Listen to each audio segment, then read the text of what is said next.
Hi everyone.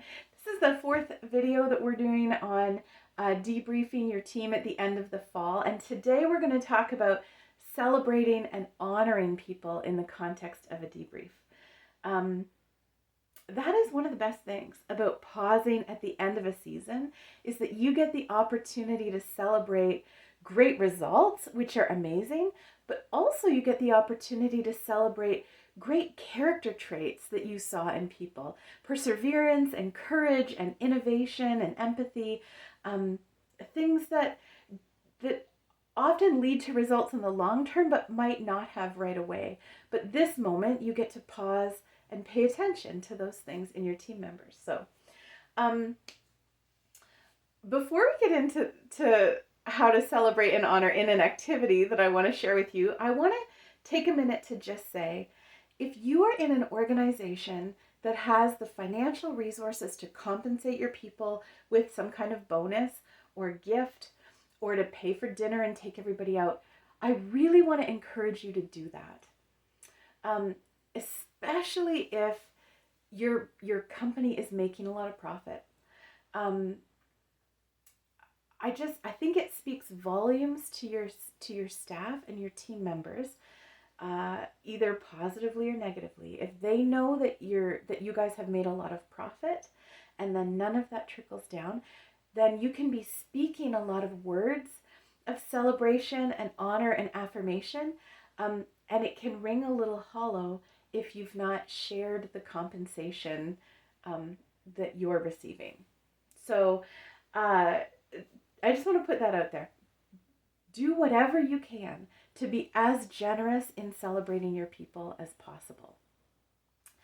And that is gonna pay off in their sense of belonging and being seen and noticed and appreciated and valued. That was a lot. Valued is the word I was trying to find, because everyone does their best when they're valued, right? All of us, in our marriages, with our kids and our parents, in our jobs, in our volunteer roles, we bring our best selves. We give our best work when we feel seen and valued. And so one of my favorite ways to create that sense, and it's not creating it, it's already there, but my favorite way to bring that to the surface and help people know that they're valued is through something called an appreciation circle. I'll flip in a second. An appreciation circle is a super simple activity. What you do first is you give everybody a few minutes to reflect and write down what is the thing that they value or appreciate the most about each of their team members. Okay? And then, it's already done. Then you choose someone to be in the hot seat. So that's this guy today. He's going to start in the hot seat, and you just go around the circle, and one at a time, everybody else gets a chance to tell that person why they value them, what they appreciate about them the most. When they're finished, you just move to the next person and keep going around the circle until everybody has had a chance to do it. So, of course, that is super simple, right? It's really easy to explain. You can picture it happening. It's really simple. It's also very, very hard. First of all, because if your team is big or they like to talk a lot, this can take a long time. So you got to make sure you have some space for it. But really, the challenge is that this makes us, all of us, so uncomfortable. We are not used to hearing amazing things about ourselves, and actually we're not used to saying those kinds of things to other people. We don't have a ton of opportunity to do it in a sincere and genuine way. And so when people initially hear this, whether it's that they don't want to say it, almost everybody is uncomfortable being in the hot seat. They don't want to hear it. Everybody just sort of feels like, oh, no way. So I just want to You might be tempted to turn off the video and never do this. I just want to argue that is exactly what makes this activity so powerful, is because it is stunning and affirming and life-giving to hear that the people that we work with every day see good in us. They see us, they value us. Sometimes they see things in us that we didn't see in ourselves. We need those kinds of moments. Everyone on your team needs that kind of moment. And if it encourages you at all, I want you to know I have never run one of these where somebody didn't get so uncomfortable that they just wanted to leave, right? That always happens. I've also never run one where those same people didn't have such a powerful experience that they came back later to express how grateful they were. In fact, one time I was doing this with an internship team. We had been doing like a live-in internship, and so you get to know each other really, really well. And when we did our debrief at the end, we had some people's spouses, and so the team that had been working together spent a lot of time together, and the spouses were around, but not part of everything we did because it wasn't their job. But they did come on the debrief, and one of the spouses was a little uncomfortable and also had some other work to do, and said, I think I'm just going to opt out of this. I'm not going to be part of it. And I felt that as a leader, I really wanted them to have the opportunity to get the value, but I also wasn't going to just drive a hard line. So what I said was, that's fine. I respect that, but just come for the first 15 minutes. We'll do yours first. And so they came for the first few minutes, and they went in the hot seat first, and we went around the room, and everybody got a chance to say what they appreciated most about that person. I will say my hope had been that they would choose them to stay. They didn't. They wanted to go, and that's okay. But they did come back later and say how powerful it had been to hear people say those things, because like they said, I'm not really in this. I'm just on the outside. I didn't expect to have made that kind of a difference to people. And I'm glad that they got to see it, right? Because otherwise they would never have known. So anyway, I bring that up because people will want to opt out. Do your best to encourage them to stay. You can do that by giving people a little bit of coaching, right? You can just acknowledge that it's going to feel uncomfortable for everybody and invite them to choose to stay present.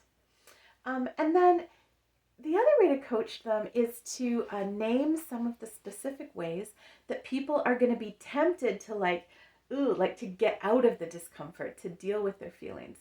And then ask them to choose something else. So here's some of the ways. Now, there might be more than this. Somebody might come up with a new one, but I think these are the main ones, right? So when you get into the thing and you're doing the activity, people are going to be tempted to joke, right? They're going to be tempted to make a joke like, "Hey, I'm really glad. I really appreciate that you always show up so late that it makes the rest of us look great." So then you get like sort of a veiled insult instead of an appreciation. So that's okay. Just acknowledge that. Like, you're going to be tempted to make a joke because it feels more comfortable. I want to just encourage you to choose to be sincere instead. People are going to be tempted to keep things at the surface level, right? Like when I'm doing this with a team early on and things are kind of at a surface level, I always have multiple people in a circle tell me, "I really appreciate your laugh. It's so friendly and warm." I receive that. I'm so grateful that people like the way I laugh. But in the realm of what you could see and value about a person, the way that they laugh might not be right up, like that might not be the most substantial thing. So you're going to hear some surface things early on. People are going to be tempted to say, "Oh, you have a great sense of style. You're so friendly." Just encourage them. If that's your first thought, that's fine. And then see if you can dig a little deeper. Is there something else that you might want to say? When you're in the hot seat, you are for sure going to be tempted to dismiss and brush off what people say, right? Like you're going to be tempted to be, "Oh, I'm not really like that. Like Susie over there is so much better at that than I am. Try not to do it. I have a toddler. I'm trying to teach him how to like just say thank you when someone compliments him. Remember learning that when you were a kid? When you're in the hot seat, you need to try to just accept what people offer you and say thank you. And then finally, as the leader in the room, I guarantee this will happen. You are going to be tempted to skip yourself. You're going to be like, oh, wow, you guys, this has been so good, but we're a little bit over and we don't have to do me today. We'll save some time and not do me. I know you're going to be tempted to skip yourself. Don't do that. You asked everybody else to be vulnerable and sit there and receive it, and it was good. Trust that it'll be good for you too and engage with it. I'll just give you a couple of tips. First of all, this activity gets better with practice. It gets better the more times you do it. So if you have the opportunity, do it at the start of a season or the start of a project, like early on, and then do it again at the end. And you're going to find that the quality of the comments just changes so dramatically over time as people both get used to trusting the activity and they have more experiences with one another. So do it more than once. The other thing is, this is just a little pro tip. The first 2 or 3 comments of the activity will set the tone for what people do from that point forward, for how they share and what they offer. So when someone's in the hot seat and you're going to have people start commenting, make sure that you choose people you trust to start that off, right? Like if you got somebody in the room, you know they're going to make a joke no matter what you say, don't start with them. It's okay for that to come later. You can handle that. Don't start there. Choose a couple of people who you know are going to make sincere and meaningful comments, and that will set the tone for your room. And then finally, this gets so much better if you as a leader have a genuine, insightful, unique thing to say to each person on your team. Because of course, it's valuable to hear from everybody, but as a leader, you got to know that everybody is listening to what you say just that little bit extra. So make sure that what you are offering is really going to be meaningful to them. That's it. Of course, there are ways to modify this, right? Like you can do it with written notes instead of verbally in person. You could make it anonymous if you choose to do that. I don't recommend anonymous. I think it is more meaningful if we know where the comments came from. There's lots of ways to modify. You could say, for each person in the hot seat, we'll just have 2 or 3 comments because that keeps it compressed in terms of time. That's okay. Lots of ways to modify. They work and they feel better because they are less vulnerable. And that is fine if that's what your team needs. But I want to challenge you to go ahead and get brave and do the whole thing. Because I think that you and your team will just be amazed at the results and how important it is for people to feel valued, celebrated, and honored at the end of a season. I just want to thank you for sticking with me through 4 days here. Tomorrow when you come to the video, I'm going to try to answer questions that people have been sending me throughout the week. So if you have questions or comments, things you'd like to talk about, please feel free to leave those for me in the comments, and I will see you tomorrow. Have a great day, everyone.